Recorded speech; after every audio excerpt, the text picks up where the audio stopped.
दादा एक प्रश्न होता की शेतकऱ्यांचा जीव गेला तेव्हाच सरकारला जाग येते का? दुर्दैव असं आहे.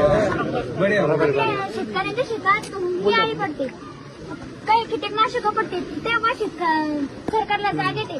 शेतकऱ्याच्या घरात तेल असते तर मीठ नसते, मीठ असते तर तेल नसते. तेलाला भाव काय 115 रुपये आणि सोयाबीनला भाव काय 3-4 हजार रुपये. शेतकऱ्याला काय पुरू राहिले?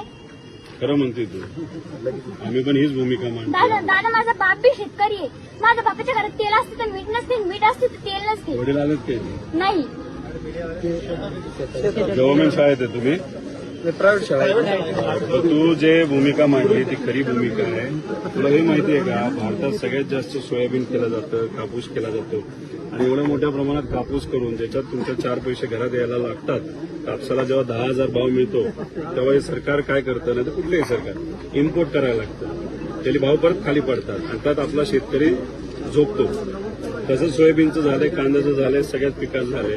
तुम्ही जे फर्टिलायझर घेतात तुमचे वडील तुमच्या शेतासाठी तेव्हा टॅक्स असतो. वही आणायची असते दादा, तर पप्पा जर का म्हणलं माझ्या खिशात 10 रुपये नाही तर इतकं वाईट वाटतं.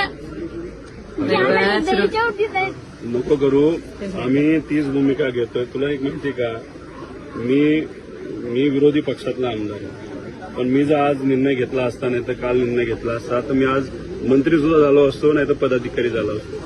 पण मी या सरकारबरोबर का नाही जात? हे सरकार युवांच्या विरोधात आहे, शेतकऱ्यांच्या विरोधात आहे, मजुराच्या विरोधात आहे, महिलांच्या विरोधात आहे.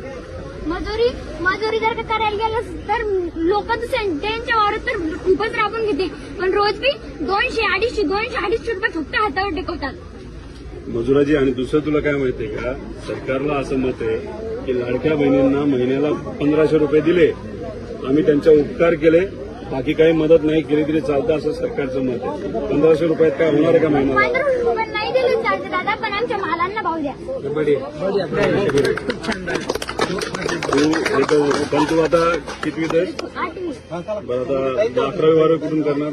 11वी 12वी पप्पा आमची एकच शेती, पप्पा म्हणजे चांगलं मोठ्या कॉलेजात घ्यायचं. तुझ्या घरचा काका मामा भाऊ मोठा आहे का कोणी?